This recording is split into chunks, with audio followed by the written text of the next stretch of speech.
Podcast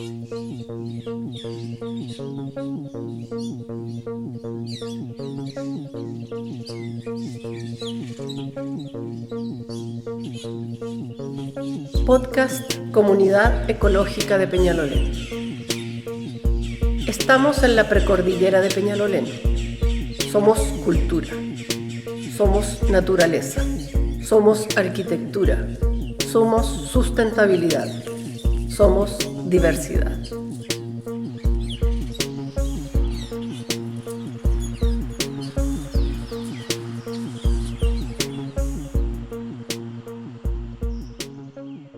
Capítulo número 1, parte 2. ¿Qué estabas haciendo el 11 de septiembre de 1973? A 50 años del golpe, 11 vecinas y vecinos nos comparten sus recuerdos de niñez y juventud y nos cuentan cómo fue su día 11 de septiembre de 1973.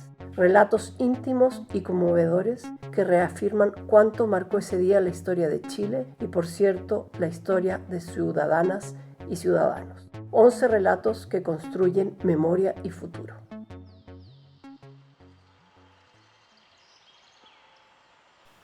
El 10 de septiembre de 1973 cumplí 17 años. Entonces esa noche celebramos, si cabe la palabra, mi cumpleaños, en mi casa. Mi nombre es María Elena Sota. Mis padres estaban muy comprometidos en el gobierno de la Unión Popular en cargos de dirección. Y esa noche entonces del 10 de septiembre celebramos con algunos amigos, éramos poquitos. Recuerdo que cantamos No nos moverán y nos mirábamos con cara de incrédulos, sabíamos que nos iban a mover. Pero seguíamos cantando y tomando vino caliente con naranja, preparado por mi mamá. Entonces al día siguiente, martes 11 de septiembre, amanecí con unos pocos chocolates.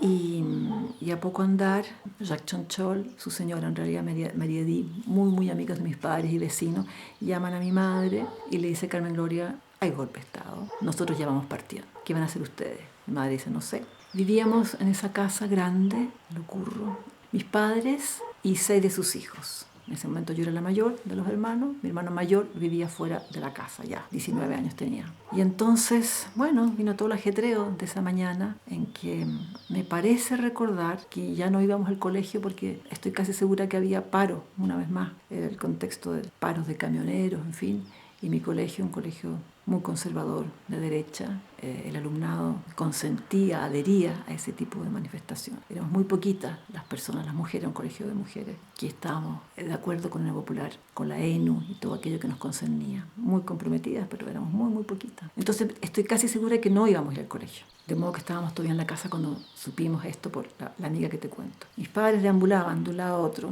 sin saber mucho qué hacer con estos 6 hijos en la casa. Mi hermana menor tenía 2 años. Y es muy curioso porque tantas veces a las horas de almuerzo y en otros momentos habíamos conversado que esto podía pasar. Entonces se suponía, no sé si fue dicho explícitamente, pero creo que sí, que había algo previsto, ¿no?, de qué hacer si esto ocurría, qué hacer.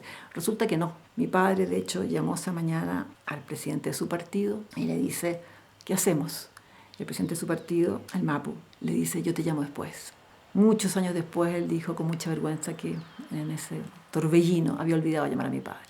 Pero la verdad es que no era momento para preguntarle qué hacer. Se supone que ya tendría que haberse sabido qué hacer, ¿no? Alguna gente lo supo, por lo que yo sabía, mucha gente no supo. Es increíble, una suerte de, ¿cómo decirlo?, de doble registro, ¿no? Por una parte sabíamos que venía, pero no estábamos cabalmente preparados. Entonces pasó una cosa curiosa, y es que los hijos empezamos a tomar riendas porque vimos a mis padres, gente bien culta, bien preparada, con mucha experiencia militante de años a años, estaban muy desorientados. Llegó mi hermano mayor, pudo llegar caminando, él venía del centro, de la calle Santa Victoria, cerca de la Universidad Católica, la Casa Central, y llegó caminando, con dificultad, pero lo logró. Es muy lejos. Y entonces cuando él llegó, armamos un equipo, entre él y yo, para asistir a mis padres y ver qué hacer. Entre tanto la radio prendía, la radio Magallanes, en fin. Y recuerdo, no sé, como cosas desordenadas, ¿no?, lo que hacíamos. Ya nos dimos cuenta que íbamos a tener que salir de ahí. Y entonces empezaron a pasar estos movimientos solidarios, ¿no? Una prima de mi mamá, muy lejana a esas alturas porque era gente muy de derecha, llama a mi madre y le dice: Carmen, lo que se te ofrezca. Mi mamá le dice: no es necesario, gracias. Ah, sí, ¿sabes? Sí.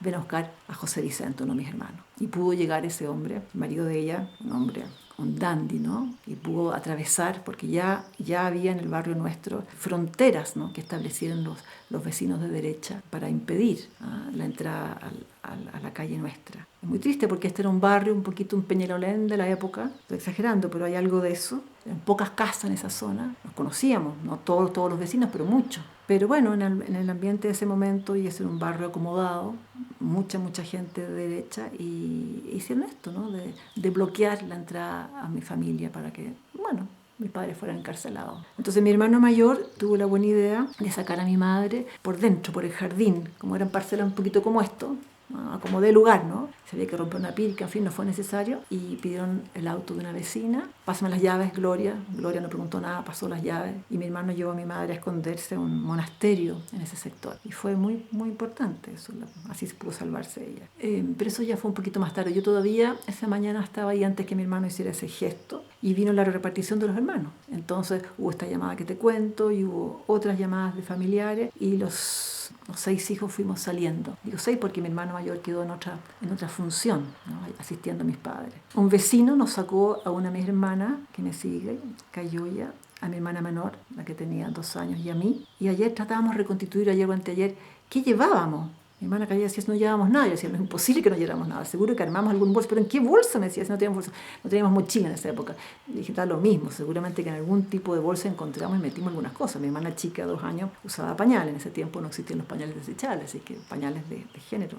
Sí, partimos con un mínimo de cositas, con este buen vecino. Costó atravesar, pero todavía pudimos atravesar esos impedimentos de los cuales te hablo, que en realidad se instalaron un poquito más tarde. Cuando nosotros pasamos todavía no había mayor drama, y además era un vecino, que no eran mis padres, y estas niñas, ¿no? Yo con 17 años. Pasamos a dejar a mi hermana, que tenía en ese tiempo, de haber tenido 12, 13 años, a la casa de mis abuelos maternos, y luego este vecino me llevó a mí y a mi hermana menor a la casa de una compañera de curso mía, que yo no recuerdo exactamente cómo fue la cosa. Yo creo que yo la llamé, éramos amigas íntimas, María Isidora. Y mis padres y sus padres se conocían un poco, como apoderados del colegio, pero apenas. Y le pregunté, ¿nos puedes recibir a mi hermana chica y a mí? Nadie sabía, ¿no?, en ese momento por cuántos días iba a hacer esto. Y me dijeron, por supuesto. Es decir, ya en los primeros momentos tú sentías la solidaridad, ¿no? La solidaridad.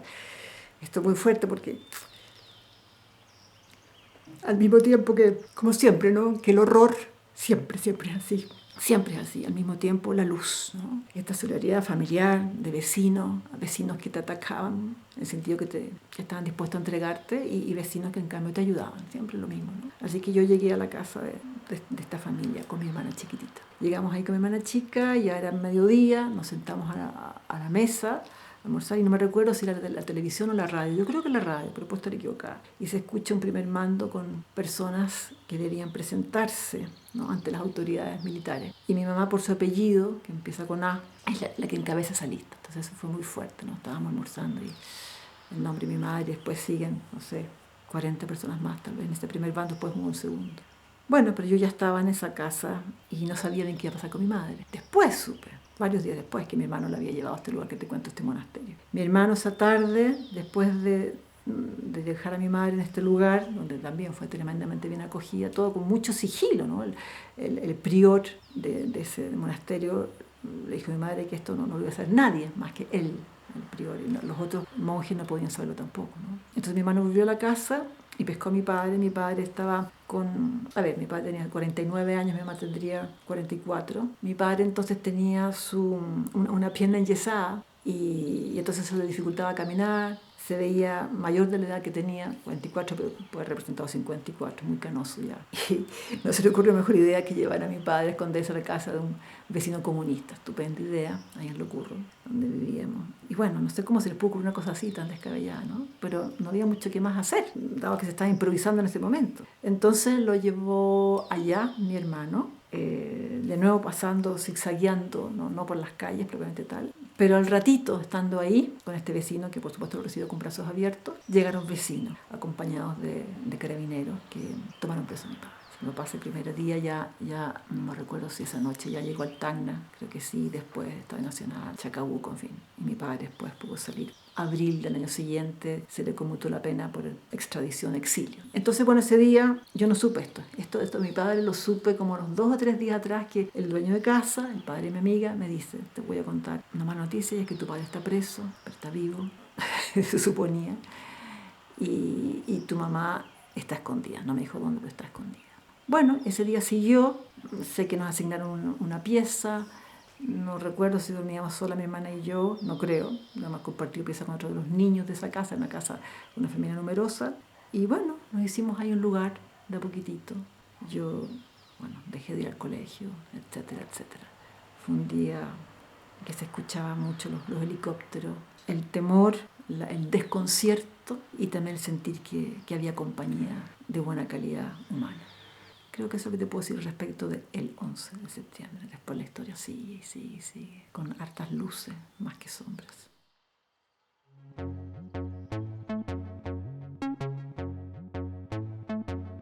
Movilización social.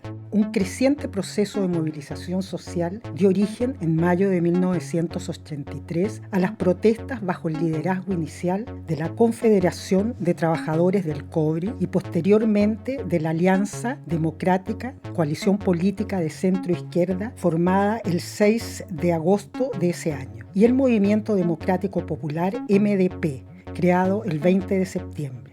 Aunque el objetivo inicial fue protestar contra la situación económica, pronto las aspiraciones se concentraron en lograr la renuncia inmediata de Pinochet y la convocatoria a elecciones generales. Presionado por disidencias internas que cuestionaron el cronograma de transición fijado por la Constitución, el gobierno anunció un plan de apertura que contemplaba la legalización de los partidos políticos y el establecimiento del Congreso, cuya implementación quedó a cargo de un nuevo ministro del Interior, Sergio Onofre Jarpa. Las negociaciones entre Jarpa y la Alianza Democrática se iniciaron el 25 de agosto con la oposición del MDP por considerarlas una maniobra dilatoria y distractiva del gobierno. Pese a los tímidos avances logrados en las conversaciones, el general Pinochet canceló toda posibilidad de diálogo al descartar en octubre todo cambio a la Constitución y al cronograma ya establecido. Tanto las protestas nacionales como las nuevas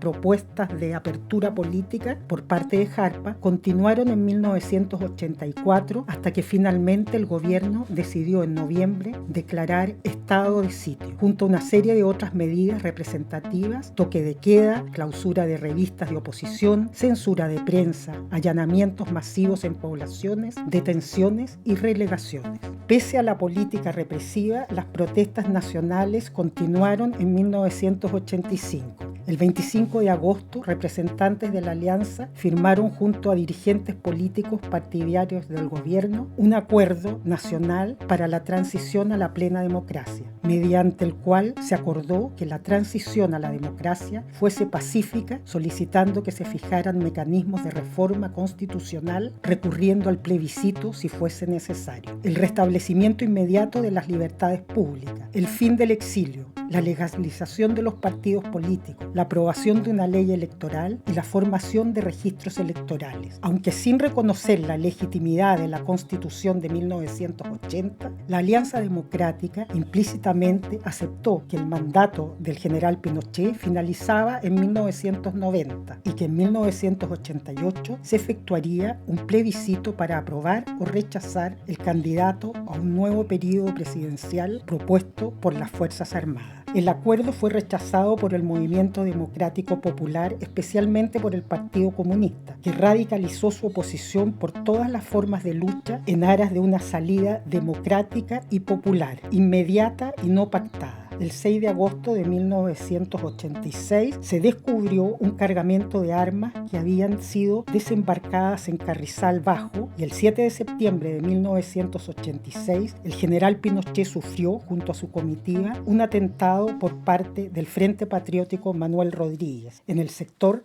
del Cajón del Maipo. ¿Qué estabas haciendo el 11 de septiembre de 1973?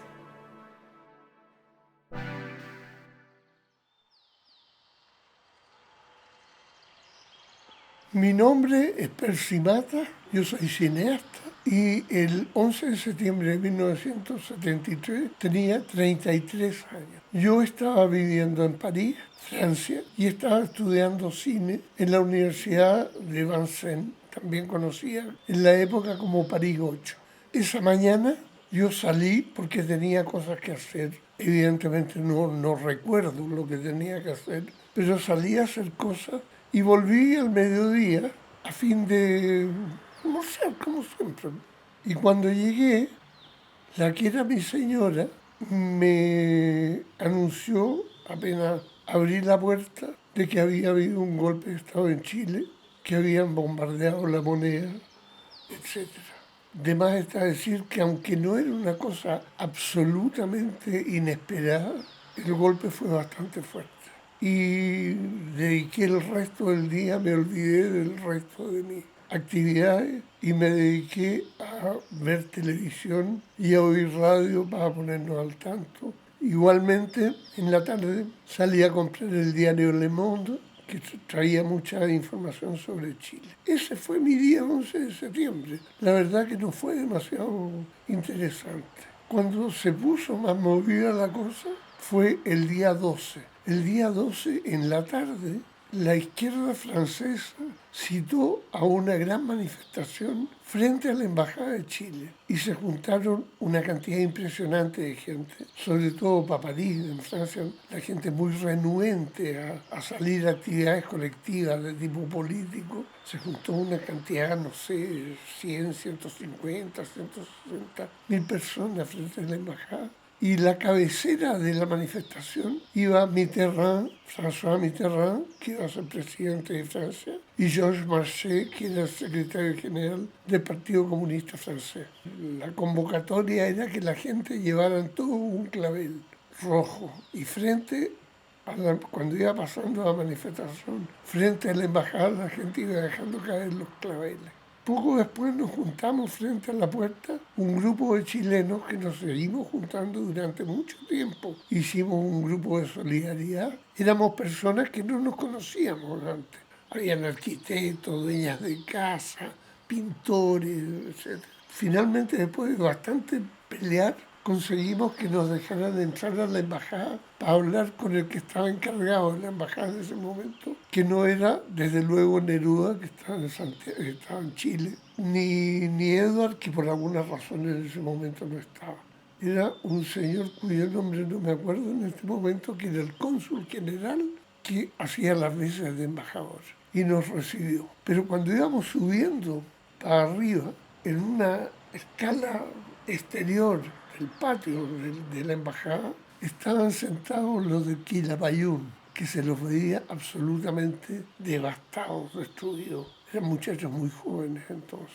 Y bueno, subimos, nos dijeron que de Santiago estaban cablegrafiándoles todo el tiempo y que ellos no contestaban nada hasta que no se aclarara la situación. Bueno, y eso fue. Y de ahí nos fuimos a un local que tenía yo, en el que yo trabajaba, y en el que nos juntamos todos los chilenos y nos dedicamos a delirar, porque estábamos cada uno a su manera bastante locos con lo que estaba pasando. Pero de alguna manera se configuró el corazón de lo que fue durante un buen rato un comité de solidaridad con Chile, que nos llamaban incluso desde Londres o desde Suiza para ayudarlos en actividades de solidaridad.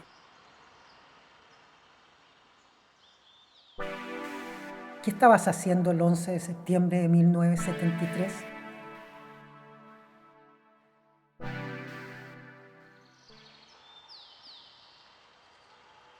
Hola, mi nombre es Isabel Aldunate. Yo tenía 23 años cuando fue el 11 de septiembre de 1973. En esa época de mi vida yo trabajaba en la Universidad de Chile, en la Casa Central. Estudiaba Derecho en la Universidad de Chile. Entonces trabajaba como procuradora en la asesoría jurídica de la Casa Central de la Chile. Y estaba terminando la Escuela de Derecho.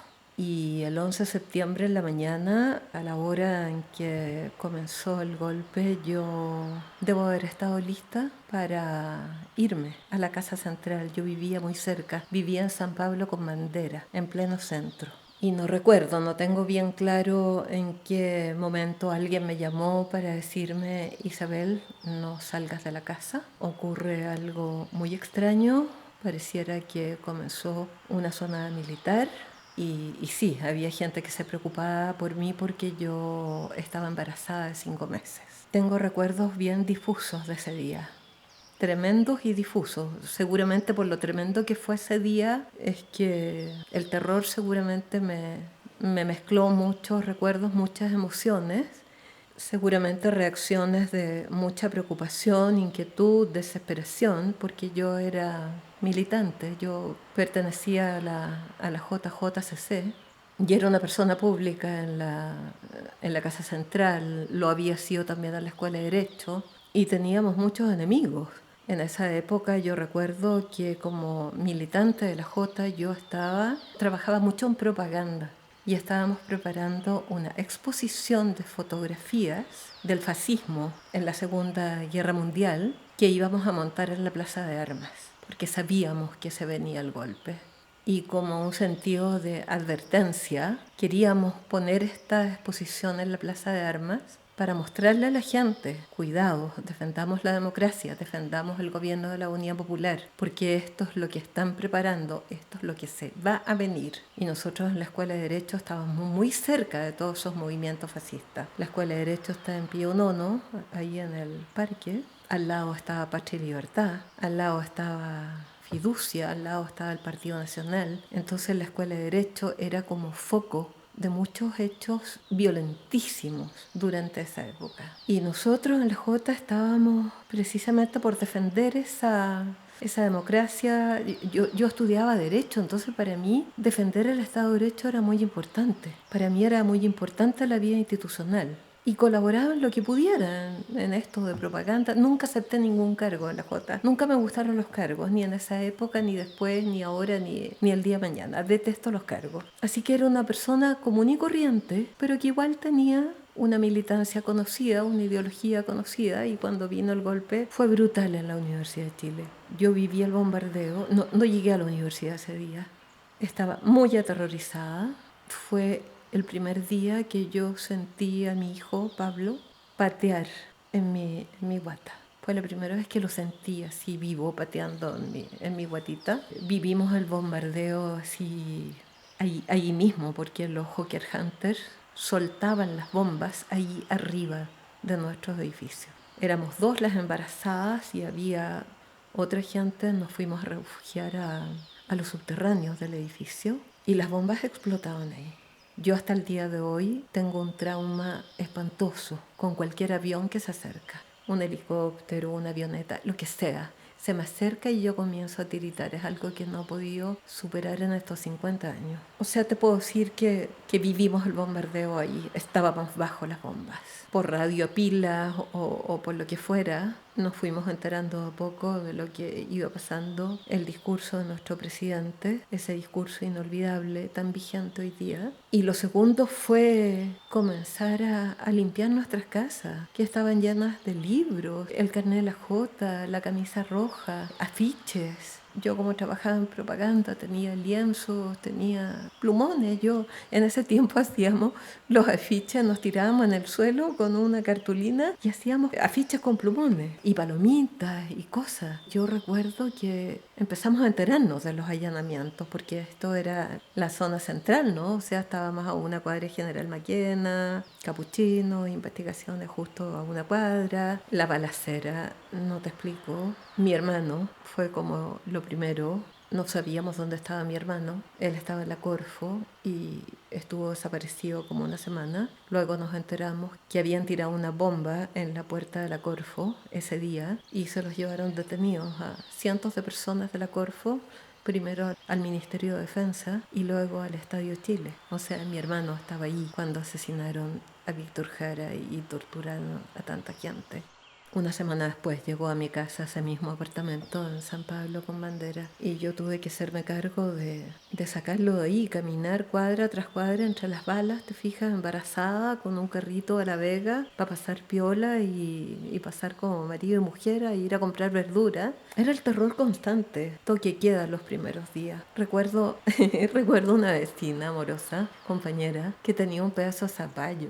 Yo no sé cómo explicarte el acto de generosidad que era compartir un pedazo de zapallo para hacer sopaipillas para los vecinos cuando no teníamos comida. Era un acto de generosidad inmensa porque no sabíamos lo que iba a pasar después, ni cuándo íbamos a poder volver a comprar comida, ni no sabíamos nada. Era el horror, era la guerra, el bombardeo, el incendio, las balas, día y noche. Recuerdo que quemar cosas, se me quebró el lavatorio del baño. Claro, con el fuego, de la pura desesperación, de la tontera, ¿no? De no pensar bien. Empecé a quemar papeles y se quebró el lavatorio, ¿no? Y después llegó un vecino que era el administrador del edificio, tan lindo, él todavía lo recuerdo, que era casado con la hermana del negro, un negro maravilloso que era periodista. Y la mujer vivía ahí en el edificio y era casada con el administrador del edificio. Y llegó puerta por puerta donde los vecinos avisarnos que habían prendido la caldera. Mira la bendición. O sea, todos empezamos a agarrar nuestras cosas e ir al subterráneo, a ir a quemar las cosas que nos podían, porque hasta un libro de la Revolución de las Flores te incriminaba y te podían llevar preso. O sea, bueno, fue terrible. Cuando se levantó el toque de queda, volvimos a la universidad y nosotros en la Universidad de Chile yo creo que fuimos de los primeros exonerados que hubo en el país, porque creo que fue al día siguiente o al subsiguiente, porque nos echaron inmediatamente, sin sumario, sin procedimiento previo, sin nada. Yo recuerdo que el jefe de la universidad, de la asesoría jurídica, un ser maravilloso, Raúl Brañez, por supuesto que ya había sido expulsado, y lo había reemplazado un abogado maldito, Galvarino Palacios, que era socialista, hijo de un parlamentario socialista maravilloso, pero el hijo nos traicionó y ocupó el cargo de jefe de la asesoría jurídica y nos fue llamando uno por uno. Y me recuerdo que a mí me hizo sentar detrás del escritorio, yo en silencio, y me dijo, bueno, como supondrás, estás expulsada de esta universidad por ser miembro de la fuerza de choque del Partido Comunista. Yo, miembro de fuerza de choque, yo con la violencia no tenía en ese tiempo, ni tuve después, ni tendré en el futuro, nada. Mi fuerza de choque era mi guata grande en ese momento, 5 meses de embarazo. Y ahí fui expulsada de la universidad, no pude volver nunca más.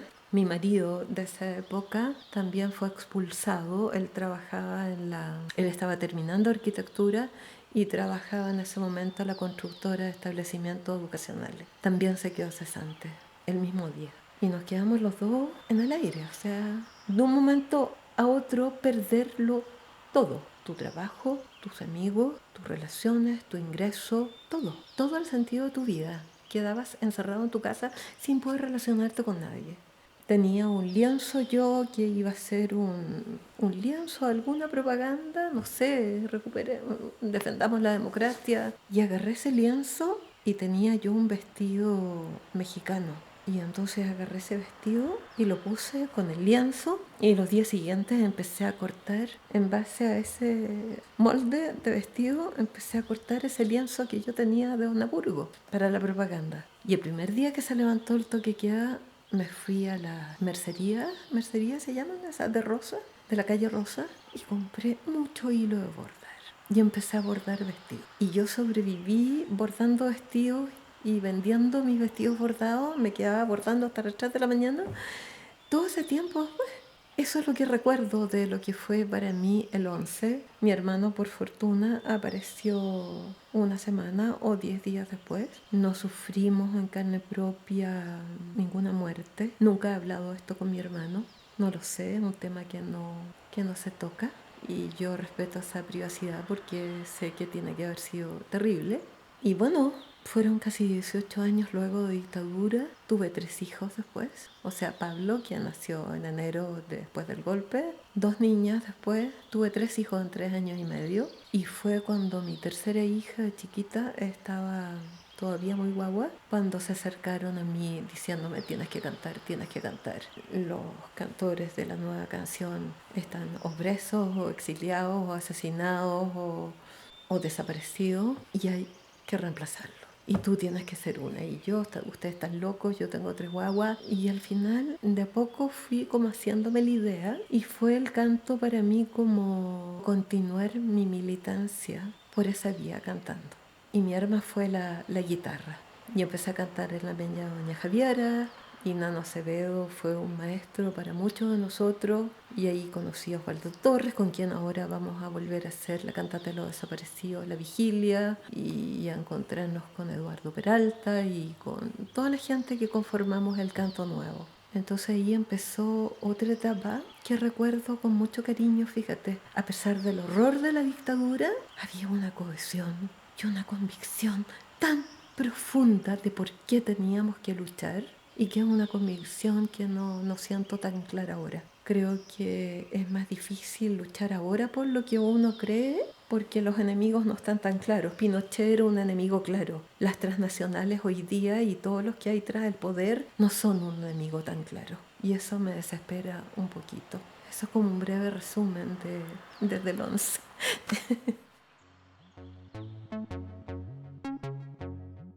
Continuamos con el capítulo número 1, parte 2 del podcast Comunidad Ecológica de Peñalolén. Y lo que vamos a escuchar ahora es Yo te nombro libertad, interpretado por Isabel Aldunate, sello Alerce, canción original Gianfranco Pagliaro.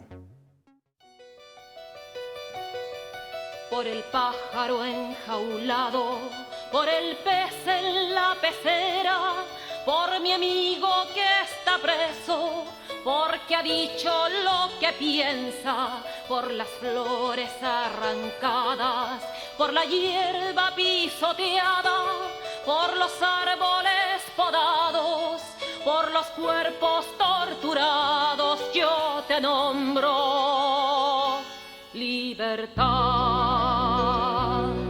Por los dientes apretados, por la rabia contenida, por el nudo en la garganta, por las bocas que no cantan, por el beso clandestino, por el verso censurado, por el joven exilado, por los nombres prohibidos, yo te nombro libertad.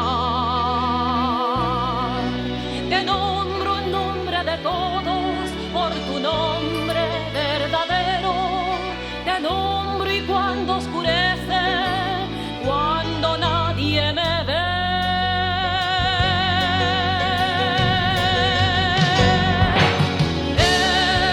escribo tu nombre en las paredes de mi ciudad. Escribo tu nombre en las paredes de mi ciudad. Tu nombre verdadero, tu nombre y otros nombres que no nombro por temor.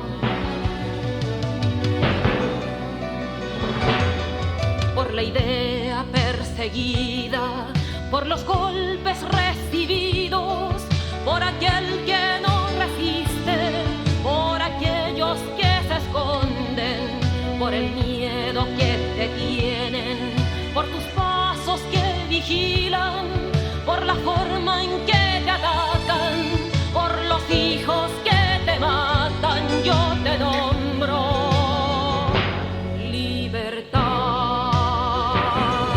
Por las tierras invadidas, por los pueblos conquistados, por la gente sometida, por los hombres explotados, por los muertos en la hoguera, por el justo ajusticiado, por el héroe asesinado, por los fuegos apagados, yo te nombro libertad.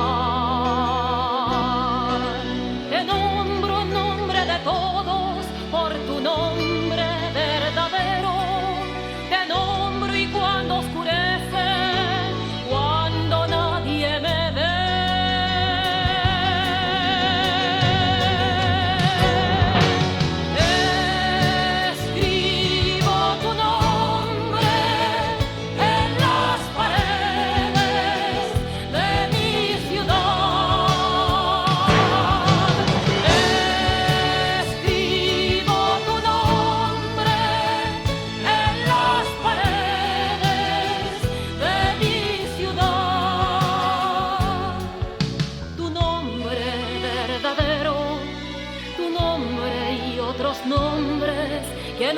nombro por temor, yo te nombro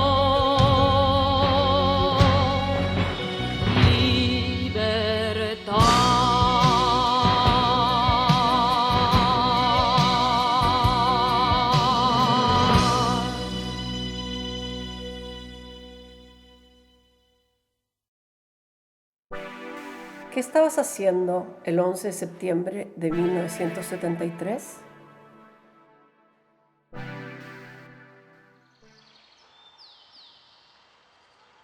El 11 de septiembre del 73 para mí fue tan significativo que determinó mi vida hasta el día de hoy que voy a cumplir 70 años. Ese día me sorprendió el golpe. Acostado, estaba resfriado, me iba a quedar en cama y por supuesto que me llevé una radio al lado de mi cama y escuché el primer bando de la junta golpista. Evidentemente que me levanté inmediatamente y como teníamos de alguna manera programado frente al evento de un golpe de Estado, me dirigía a la Escuela de Bellas Artes, donde yo estudiaba, y ahí esperar que llegaran todos los compañeros que estaban comprometidos en esa planificación, digamos, frente al evento, porque teníamos muy claro que el golpe de Estado venía. Y a diferencia de algunas opiniones que se dicen actualmente que el golpe era evitable, tal vez sí, pero nosotros pensábamos en ese minuto que a partir de la elección del año 70, en que salió elegido el compañero Salvador Allende, el golpe tenía que venir porque estaban las circunstancias del gobierno norteamericano y de la oligarquía nacional en que debían impedir que el pueblo pudiera acceder al poder. Nos juntamos en la Escuela de Bellas Artes, nos juntamos muchos compañeros. Yo creo que el 95% de los compañeros llegaron a la Escuela de Bellas Artes, que era un punto de encuentro, el primer punto de encuentro, y posteriormente nos dirigimos a la Facultad de Medicina de la Universidad de Chile, en Santos Dumont. Habíamos estado de acuerdo en que se juntaba todo el área de arte, música, teatro y bellas artes. Después de esperar un rato, digamos, un buen rato, ya, nos dirigimos a Renca. Se supone que en Renca deberíamos hacer la resistencia al golpe militar.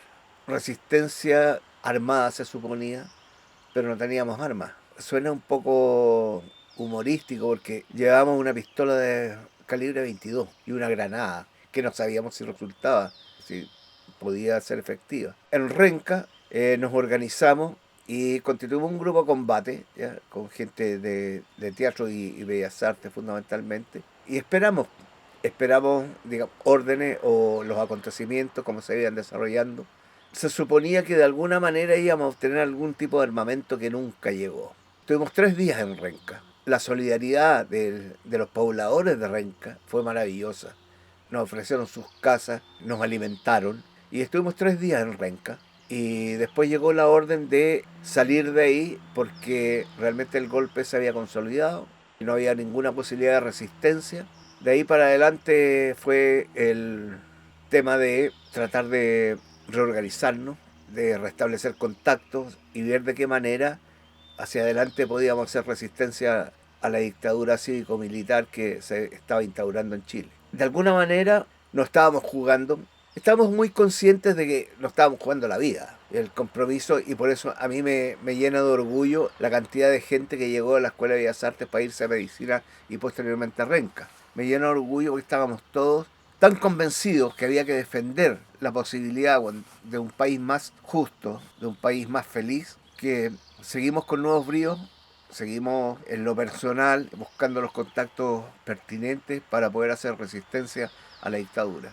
No pude, por supuesto, seguir en los estudios cuando se trató de normalizar de alguna manera ya las universidades después de la intervención militar, pero en algún minuto logré entrar a la escuela porque se dio la posibilidad, porque aparecía una lista en que no tenía ninguna traba para seguir estudiando, que para mí era muy importante desde el punto de vista de mi desarrollo personal, como en términos de la cosa de la cultura, de los estudios, y porque también podía ser una posibilidad de normalizar, entre comillas, mi situación legal. Sin embargo, paralelamente a esa situación, hubo un juicio en la escuela en que fuimos enjuiciados todas las personas, muchas personas, acusados, ¿ya? incluso por gente que estudiaba en la escuela, un actor muy clave que era un militante de Renovación Nacional, Francisco Javier Cour, que posteriormente fue el encargado cultural,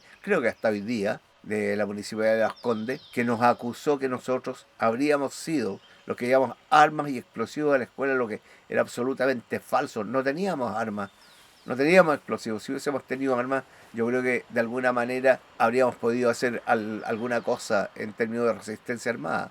Posteriormente a eso, ya soy detenido en 1974 y pasé 9 meses preso. Y posteriormente tuve la posibilidad de salir al exilio. Me dieron la posibilidad de ir a estudiar a México, Escuela de Arte en México, en la Universidad Autónoma de México, pero decidí no salir del país. Siempre he pensado y sigo pensando que fue la decisión correcta. Una razón fundamental fue que la resistencia había que hacerla acá en Chile y si existía la posibilidad había que jugarse por esa posibilidad.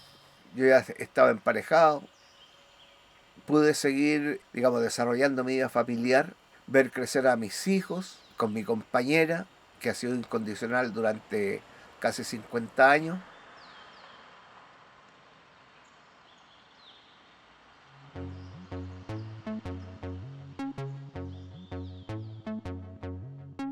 Violación a los derechos humanos. A partir del golpe de Estado y teniendo como base ideológica la doctrina de seguridad nacional, se puso en práctica en Chile una política de Estado represiva que tuvo como objetivo sofocar toda amenaza al nuevo orden establecido, recurriendo para ello a la detención, la tortura, el asesinato y el exilio.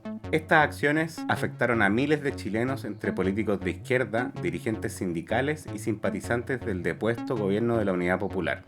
La violación sistemática de los derechos humanos se llevó a cabo a través de los órganos estatales ya existentes, Fuerzas Armadas, Carabineros de Chile, Policía de Investigaciones, mientras que otros fueron creados especialmente para tal efecto, como fue el caso de la Dirección de Inteligencia Nacional, DINA, 1974 a 1977, el Comando Conjunto, 1975 al 77, y la Central Nacional de Investigaciones, CNI, 1977 a 1990, sucesora de la DINA. Entre 1974 y 1977, la DINA, al mando del coronel Manuel Contreras, actuó en forma selectiva y sistemática, atacando a los dirigentes de los partidos políticos de izquierda que se encontraban en la clandestinidad, lo que elevó la cifra de detenidos desaparecidos a 1.102 en 1977. Desde 1978 en adelante, la represión tomaría cauces más institucionalizados, manteniéndose la violación sistemática de los derechos humanos hasta el fin del régimen militar, como una forma de reprimir a los movimientos políticos y sociales que protestaban por el retorno a la democracia. Entre los casos más conocidos se encuentran Caravana de la Muerte, 1973, Operación Colombo, 1975, Calle Conferencia, 1976, Hornos de Lonquén, 1978, Caso Degollados, 1985, Caso Quemados, 1986 y Operación Albania, 1987, además de los asesinatos de Carlos Prats en Buenos Aires, 1974, Orlando Letelier en Washington, 1976 y Tucapel Jiménez, 1982. Igualmente, lugares emblemáticos de la represión fueron el Estadio Nacional, el Estadio Chile, el Buque Escuela Esmeralda, Peldehue, Pisagua, Chacabuco, Academia de Guerra Aérea, Isla Quiriquina, Tejas Verdes, Cuatro Álamos, Londres 38, José Domingo Cañas, Villa Grimaldi y Venda Sexy, entre muchos otros que operaron entre 1973 hasta 1977. ¿Qué estabas haciendo el 11 de septiembre de 1973?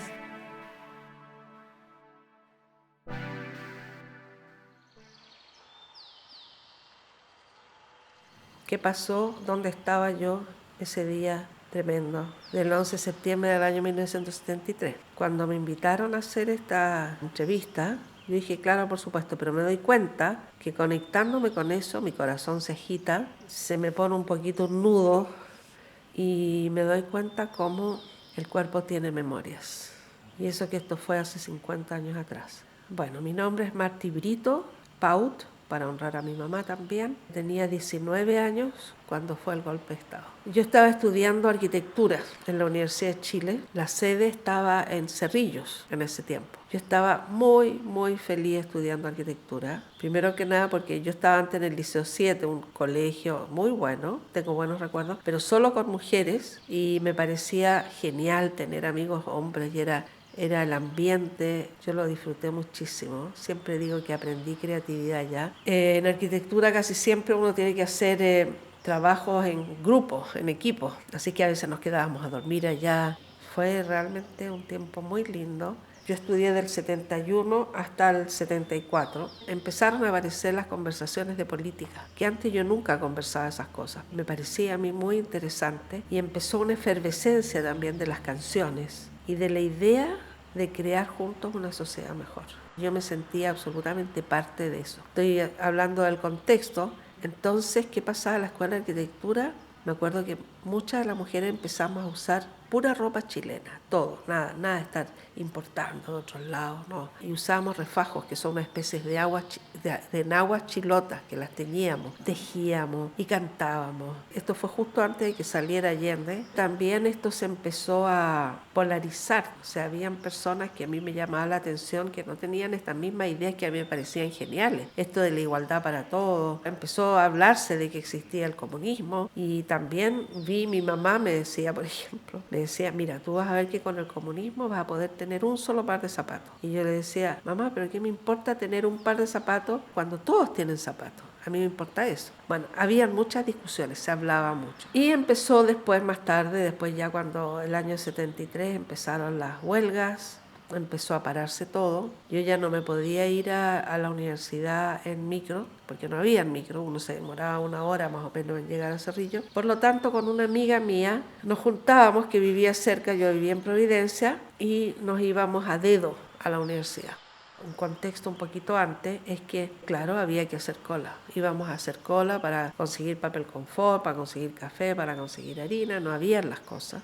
Interesantemente, yo me acuerdo que la señora que trabajaba en nuestra casa, la empleada, ella tenía de todo. Entonces ella nos llevaba cosas a la casa. Se dio una situación así. Y como nosotros vivíamos en Providencia, las vecinas, que eran muy de derecha, tocaban en la noche las ollas. Yo siempre digo que yo no encuentro que a nosotros nos haya faltado, nunca pasamos hambre ni nada, no llegó a ese extremo, pero sí era incómodo tener que hacer muchas colas. El día 11 de septiembre yo salí de mi casa en Luis Taller Ojeda con Providencia, me junté con mi amiga Los Leones, hicimos dedo, nos llevaron hasta Vicuña Maquena y ahí hicimos dedo de nuevo. Eso era muy bonito, había solidaridad, la gente llevaba. Y nos llevaba un señor de Vicuña Maquena hacia el sur, digamos, y de repente él prende la radio, eran tipo 8:30 de la mañana, y dicen que hay golpe de Estado. Me acuerdo que siempre mi mamá decía, en Argentina hay golpe de Estado a cada rato, aquí nunca pasan esas cosas. Así que yo creo que no me lo puedo imaginar, pero que tenía que irse toda la gente a la casa. Así que el auto inmediatamente dio vuelta y nos dejó en el lugar más cerca posible. Y una gran parte me fui caminando a la casa. Bueno, llegué, me abrió mi mamá, aliviada de que yo hubiera llegado. Estaban 2 de mis hermanas también. Y como un par de minutos después que yo entro, tocan el timbre así rápido. Pi, pi, pi, pi, pi, pi. Y viene una vecina que vivía en el 3er piso, nosotros en el 2º. Le dice a mi mamá, vengan, que estamos todos tomando champaña arriba. Bueno, en ese tiempo yo era abiertamente, a mí me gustaba mucho Allende y a uno de mis hermanos también. Y mis otras hermanas como que no se metían mucho y mi mamá era demócrata cristiana.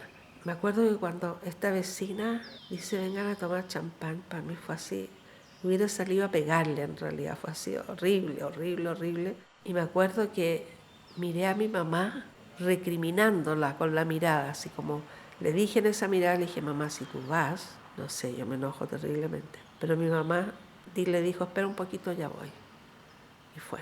En ese momento, bueno, yo muy contrariada me metí a la casa, prendí la radio y escuché con mis hermanas, el último discurso de Allende llorando. Mis hermanas eran más chicas, entonces como que no, yo tampoco entendía mucho lo que pasaba en realidad. Bueno, un tiempo después mi mamá me dijo cuando volvió, me dijo que no era que ella estuviera tan de acuerdo, pero que en oportunidades así no había que levantar sospechas. Y yo honro la sabiduría de mi mamá, porque un tiempo más tarde ella, siendo demócrata cristiana y no estando de acuerdo con el marxismo ni el comunismo ni nada de eso, ella tuvo en nuestra casa a un primo que era del MIR. Y gracias a él desde nuestra casa se fue exiliado. Así que estuvo bien lo que ella hizo. A las 4 de la tarde, o no me acuerdo cuándo, ya no se podía salir. Se escuchaban por todos lados los balazos, se vio el humo de la moneda. O sea, para mí se terminó una utopía. La posibilidad de hacer un cambio fue horrible. Algo se murió, esa es la sensación que tengo. Había tanta esperanza ante todas estas canciones preciosas con las que yo todavía me identifico de alguna manera. 2 días después estábamos en la casa, llamaron por teléfono y siento que mi mamá pegó un grito y me cuenta que recibió una llamada de mi hermano y mi hermano le dijo: mamita, en este momento me están llevando detenido. Y mi mamá le grita: ¿pero dónde? Y no pudo contestar. Bueno, por supuesto que en esos momentos yo creo que le pasó a bastante gente como mi mamá, que en el fondo pedían así que hubiera orden, porque había mucho desorden antes, pero jamás se imaginaron que nos iba a tocar a cada uno tan cerca. Mi papá había sido teniente coronel de carabineros y él también, él pensaba que era súper bueno, que hubiera un golpe, hubiera orden, pero cuando le tocó a su hijo, a mí me contaron que él fue directamente donde Mendoza a pedirle que soltaran a mi hermano. Y él parece que le dijo: pero ¿por qué anda metido en cosas que no corresponden? Pero igual dejaron salir a mi hermano 28 días después. En algún momento mi papá tuvo la información que mi hermano estaba en el Estadio Nacional y que en algún momento lo iban a dejar salir.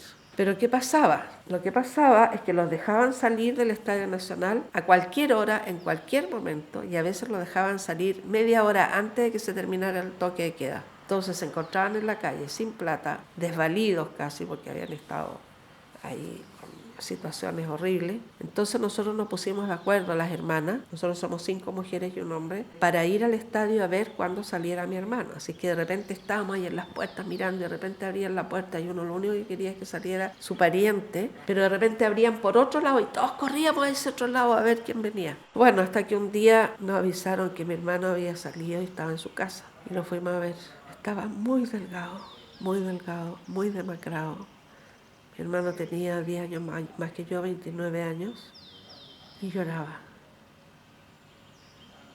Fue tremendo. Él le hicieron amagos de fusilamiento, 2, que él me lo contó mucho después. Yo puedo decir que mi hermano cambió para siempre, hubiera sido muy distinta su vida si no le hubiera pasado esto. O sea, lo que vivió esos 28 días fue tan amenazante, tan terrible, tan denigrante. Mi hermano fumaba, decía que los pacos, quien era que estaba ahí, le decían: ¿quiere un cigarro? Se lo tiraban al suelo y cuando lo iba a recoger le apretaban la mano con la bota. Y yo pienso que mi hermano al final tuvo mucha suerte dentro de tantas cosas horribles que vivió tanta gente. Bueno, yo después, para terminar el contexto, viví en Alemania varios años. No me fui exiliada, me fui voluntariamente a Europa, pero me tocó conocer mucho a los exiliados chilenos y conocer su realidad. Ya, o sea, es tan distinto ir a un país porque uno quiere a ir a un país porque no te queda otra, porque tienes que sobrevivir. Es tremendo. Viví 20 años en Alemania y entre medio vine cada 5 años a Chile. Y yo venía a Chile, vine el año 82. Y la gente vivía aquí como totalmente aislada del mundo. Aquí la gente ni sabía que estaban torturando.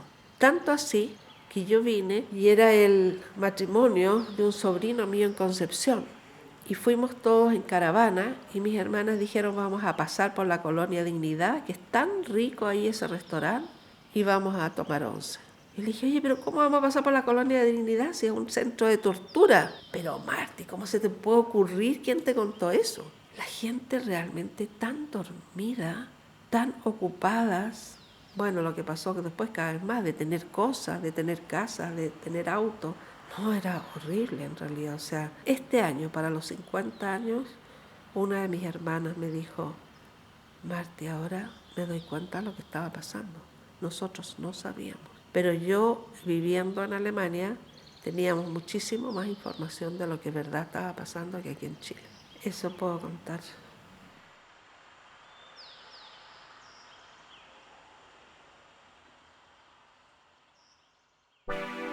¿Qué estabas haciendo el 11 de septiembre de 1973?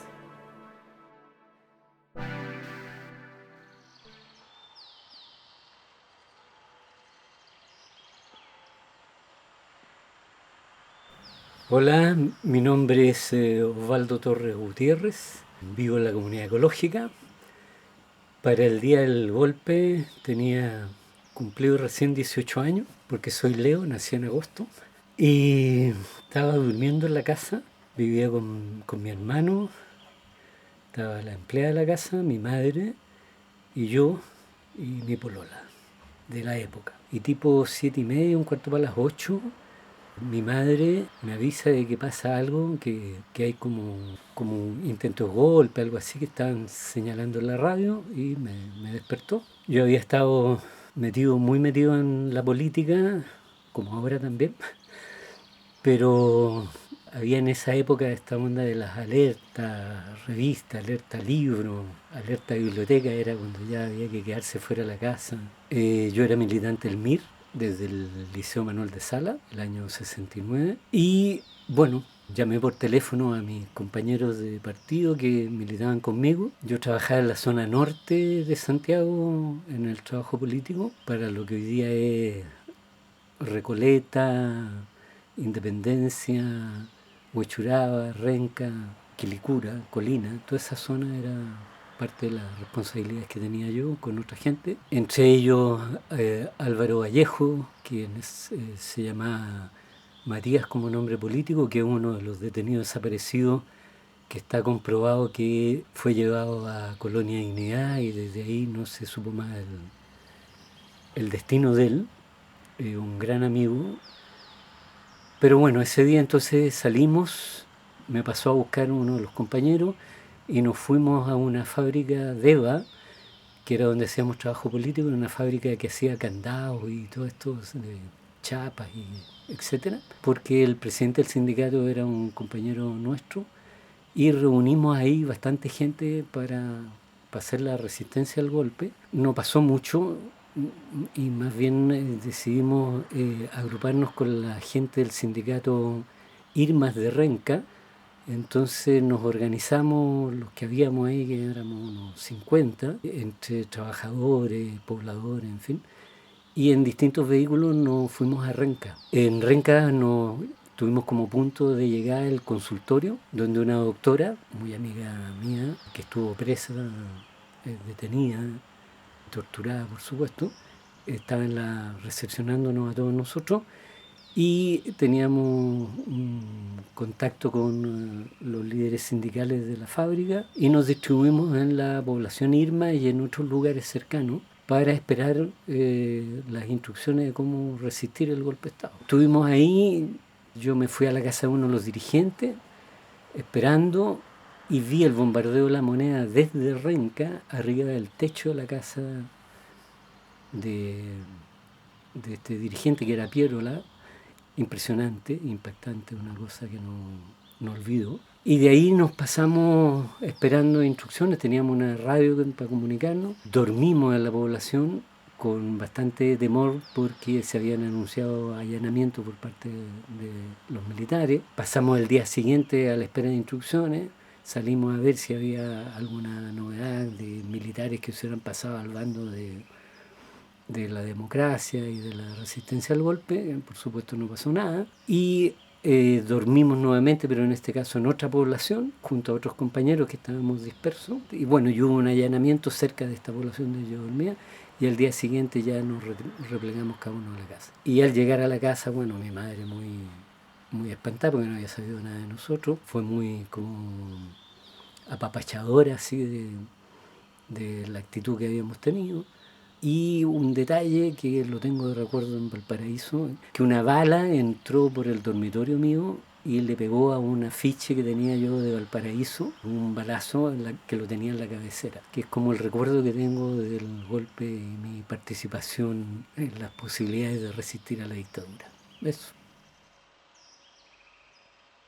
Estamos acá con Carolina Palacios y Ronnie Acevedo, realizadores de este proyecto que recopila retratos y conversaciones sobre el 11 de septiembre, a 50 años de esta fecha. Soy Max Prieto, miembro también de la Junta de Vecinos, y queremos cerrar este bloque con algunas preguntas a los realizadores, ya que nos interesa saber cómo vieron ellos esta grabación, cómo les afectó, en el fondo, cómo fue grabar estos relatos y, de modo más importante también, para darles la oportunidad de expresarse, cómo se relaciona su historia personal del golpe y la dictadura con estos relatos que escucharon. Cómo pueden vincular la historia personal un poco con la historia colectiva que fuimos viendo. Les cedo la palabra.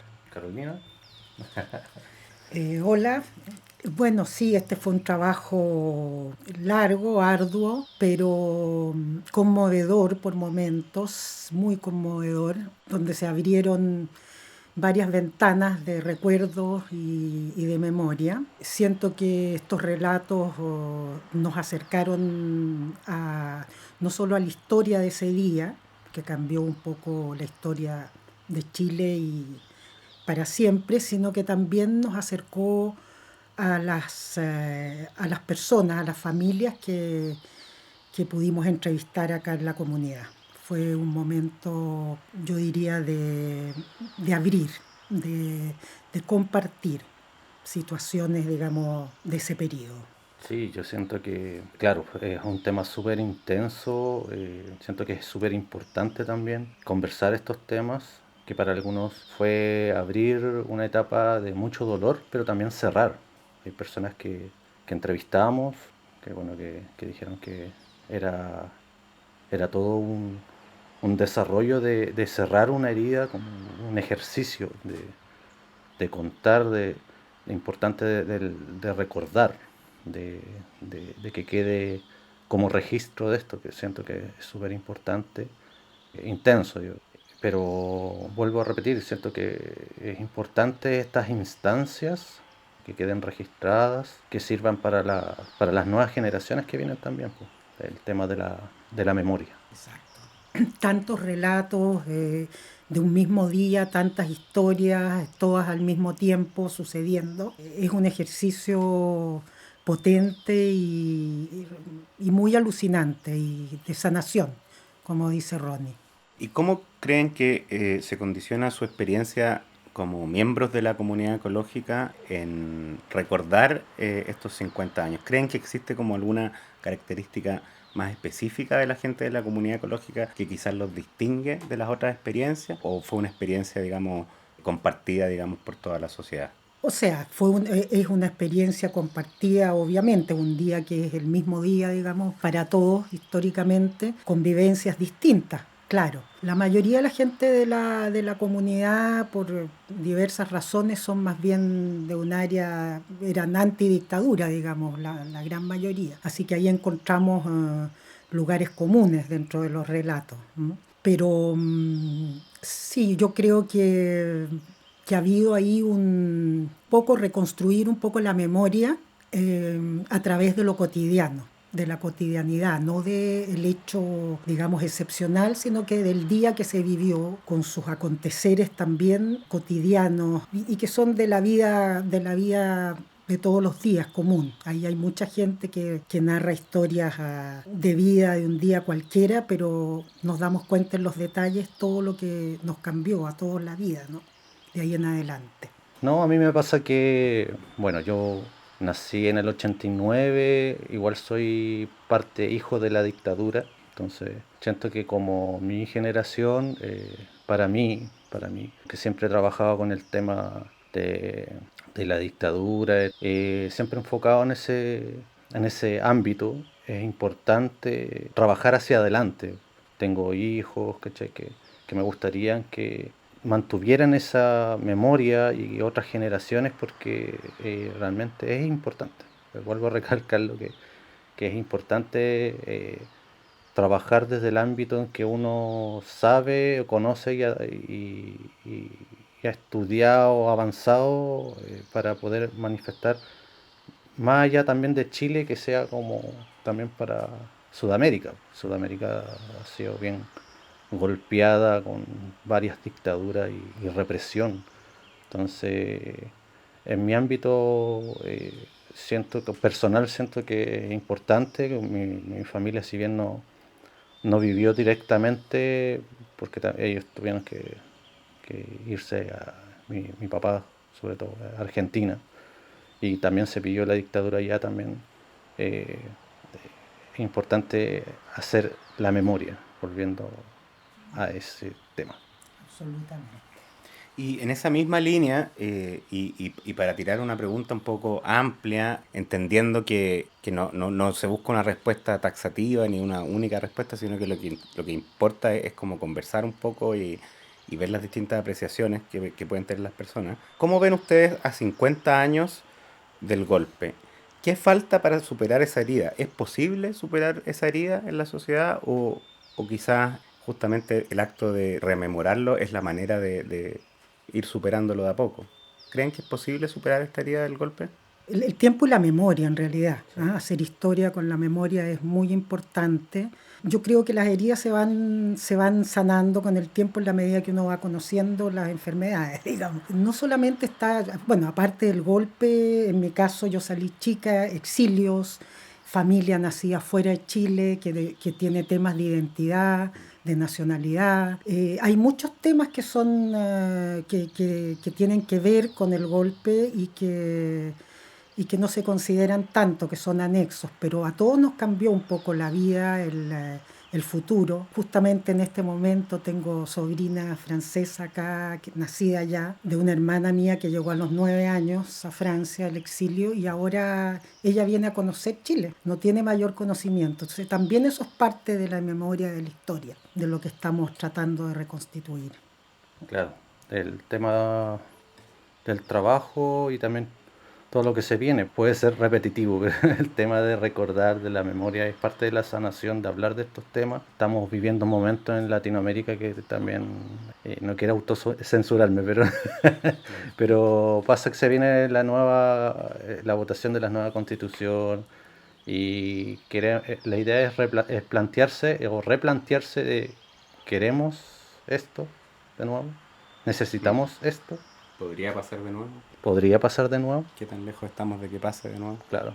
Para ir cerrando, les tiro una última consulta, digamos. Ustedes hicieron este proceso de juntarse con vecinos, de crear un espacio de confianza también para poder conversar estos temas que no son como para conversarlos en la calle, digamos, a gritos.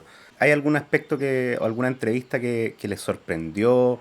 ¿Algo que les gustaría como recordar ahora, si tuvieran que elegir solamente una experiencia que les marcó de sobremanera, que les sorprendió quizás? Yo creo que todas las historias y las narrativas que tuvimos son excepcionales, cada una en su tema, digamos, en su momento. Son todas importantes. Si algunas el día mismo 11 no fue como lo trascendental, hubo toda una historia después que se cuenta sola.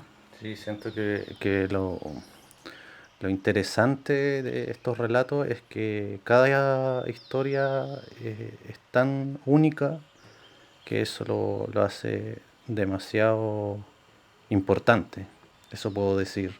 Y de que marcó, sí, marcó. O sea, como que es súper intenso lo que se vivió, y agradezco mucho a los vecinas que se abrieron a esta entrevista. Yo agradecido de la experiencia, porque es una experiencia, y que hayan abierto las puertas de su intimidad, de su casa, para recibirnos de muy buena manera y contarnos de su historia, de su intimidad, de lo que llevan ahí dentro.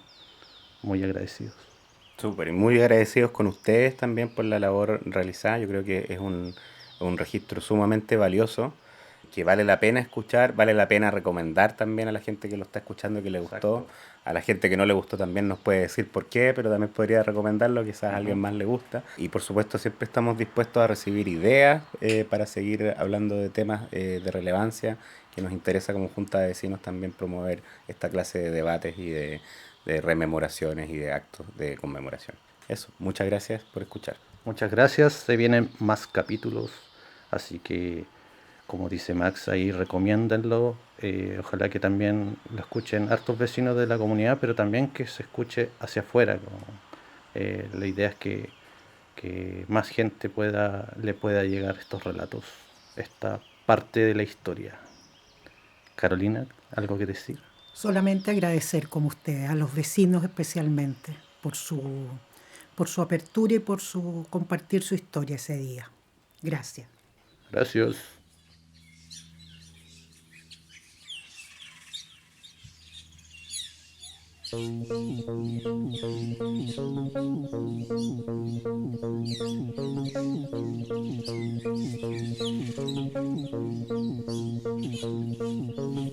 Podcast Comunidad Ecológica de Peñalolén.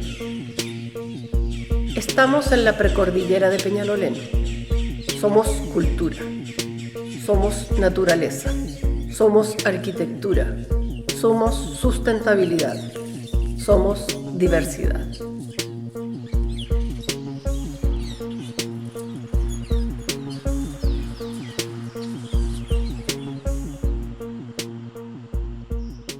Todas las fuentes históricas grabadas en los capítulos fueron extraídos de la página memoriachilena.gov.cl.